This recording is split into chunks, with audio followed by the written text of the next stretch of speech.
भगवान, तूने मेरी गोद सोनी क्यों रखी? विवाह के इतने वर्षों बाद भी निर्मला की कोख सोनी थी, मगर गोद नहीं। तीनों देवर के सारे बच्चे निर्मला को अपनी बड़ी माँ मानते थे और कोख से जन्म देने वाली माँ को दूसरी। परिवार के सारे बच्चों की वह बड़ी माँ थी। घर की 4 बहुओं में से निर्मला सबसे बड़ी थी और बड़ी होने के नाते पूरे घर की कमान भी हमेशा उन्हीं के हाथों में रही। बड़ी माँ के हिसाब से ही सारा घर चलता था। अपनी सासू माँ के गुजर जाने के बाद से ही वह इस जिम्मेदारी को निभाती आ रही हैं। बड़ी माँ को घर के बच्चों से बहुत ज्यादा मोह था, मगर सिर्फ लड़कों से। लड़कों को तो खूब लाड़ दुलार करती, खूब घी दूध खिलाती पिलाती, लेकिन लड़कियों के लिए अक्सर कहती कि बेटियों को दुलार करके ज्यादा सिर पे चढ़ाने की जरूरत नहीं है। मरने के बाद गया जी में अस्थि विसर्जन करने वह नहीं लेकर जाएंगी। उन्हें तो एक दिन पराए घर चले जाना है। घर में लड़कियों के लिए ढेर सारे कायदे कानून बने थे, जैसे कि अंधेरा होने के बाद वो घर से बाहर नहीं जा सकती। कहीं जाना हो तो भाई या माँ को लेकर जाओ। किसी लड़के से किसी तरह की बातचीत पर कड़ी से कड़ी पाबंदी थी, जबकि लड़कों के लिए किसी तरह की कोई पाबंदी नहीं थी। उनके तो 7 खून भी माफ थे। वह खाना भी थाली में छोड़ देते तो इसमें भी लड़कियों की ही गलती बता दी जाती। इतना ज्यादा खाना परोसोगी तो क्यों नहीं छोड़ेंगे। लड़कियां बड़ी माँ की झिझकारियों को सुन सुनकर खूब चिढ़ती तो थीं, लेकिन बड़ी माँ है ये सोचकर उनकी बातों को एक कान से सुना और दूसरे कान से निकाल दिया। कभी उनकी कही हुई बातों का बुरा नहीं माना। उन बेटियों में से एक बेटी रमा भी थी। रमा परिवार की सबसे छोटी बेटी थी। धीरे धीरे परिवार बड़ा होता गया, घर में जगह कम पड़ने लगी, तो बेटे ने तो आसपास अपने रहने के लिए अलग अलग ठिकाना खोज लिया, लेकिन बाकी सब इसी घर में बड़ी माँ के साथ रहे। नए जमाने की बयार में घर परिवार की लड़कियाँ स्कूल जाने लगीं। दुनियादारी की समझ बड़ी माँ तो बड़ी माँ के विचारों से जब तक बच्चों का टकराव भी हो जाता था। समय बदला, लेकिन बड़ी माँ के विचार नहीं बदले।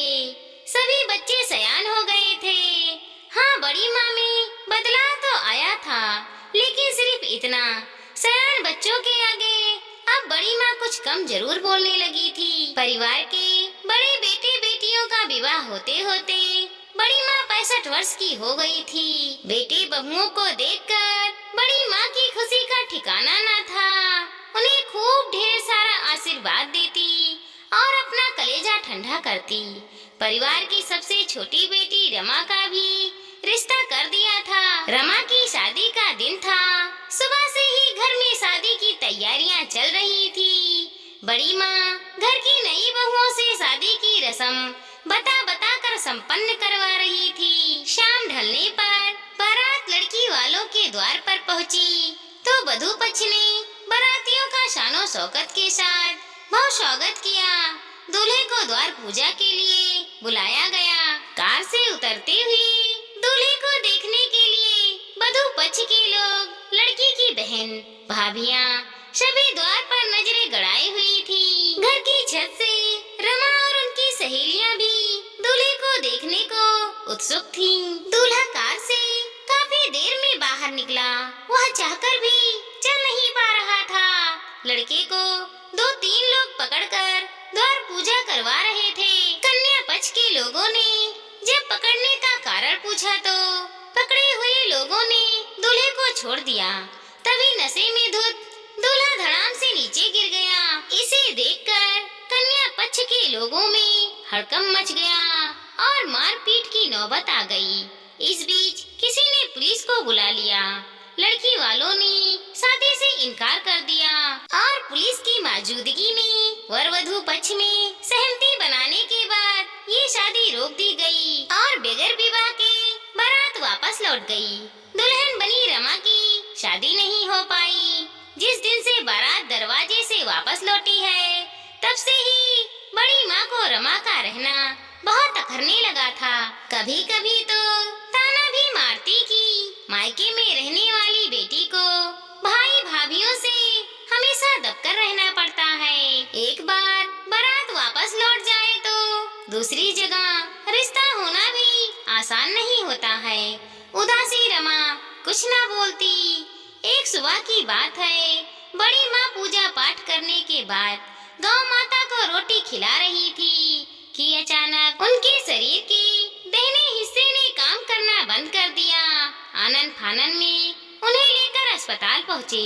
डॉक्टर ने बताया कि इनके आधे शरीर में लकवा मार गया है, इलाज लंबा चलेगा, इनकी सेवा करनी होगी, इन्हें घर में ही रखिए। 1 महीने हॉस्पिटल में इलाज करवाने के बाद घर के लोगों ने भी घर में ही इलाज करवाने में भलाई समझी। लकवे की वजह से बड़ी माँ पूरी तरह से बिस्तर पकड़ चुकी थी। बीमारी की खबर मिलते ही बड़ी माँ की बहन, भाई भतीजे के अलावा दूर और नजदीक के तमाम रिश्तेदार उन्हें देखने के लिए आए, लेकिन सबने बस हाल चाल लिए और चलते बने। आग्रह करने पर भी बड़ी माँ के पास चंद दिनों के लिए रुकने को कोई राजी ना हुआ। घर की बहुओं ने भी अपने घर की परेशानियां गिनाकर कट कतर ली। तब उनकी सेवा करने को आगे आई रमा बेटी, वही रमा बेटी जिसकी बारात वापस लौट जाने के कारण बड़ी माँ ताना कसती थी। अब उनकी नजरों में अवांछित रूप से वहाँ रह रही थी। नहलाना, मालिश करने से लेकर उनके कपड़े बदलने तक सारा काम रमा ही करती थी। यहाँ तक कि रमा ने बड़ी माँ की सेवा में दिन रात एक कर दिया। आधी रात में भी बड़ी माँ की एक आवाज पर रमा उनके पास खड़ी मिलती। एक दिन जब रमा बड़ी माँ के सर में तेल लगा रही थी, तब उनकी आंखें भर आईं। उन्होंने रोते हुए कहा, मुझे माफ कर देना बेटी, मैं बहुत गलत थी। बेटे के मोह माया में मेरी आंखें अंधी हो गई थी। इतने दिन से हम देख ही नहीं पाए कि स्वर्ग गया जी में नहीं, स्वर्ग तो यही है बेटी के पास। अगर बेटी ना हो तो माँ का संसार कितना सूना होता है। आज मैं समझ पाई, मेरे पास तो कोई औलाद नहीं था, इसीलिए औलाद का कदर नहीं जान पाई। मुझे माफ कर दे रमा बेटी, मुझे माफ कर दे। आज मैं भगवान से यही मांगूंगी कि इस जन्म में मुझे बे औलाद रखा, लेकिन अगले जन्म में तू ही मेरी बेटी बनकर मेरे कोख से जन्म लेना, ताकि मेरे इस जन्म के सारे पाप धुल जाएं जो मैंने इस जन्म में किया। रमा बेटी, इंसान को जब ठोकर लगता है तो सब समझ आ जाता है, जैसे मुझे आज समझ में आया। दोस्तों, हमारी इस छोटी सी कहानी को लाइक करें, शेयर करें और सब्सक्राइब करें। साथ ही साथ मिलते हैं अगले वीडियो के साथ। तब तक के लिए धन्यवाद दोस्तों।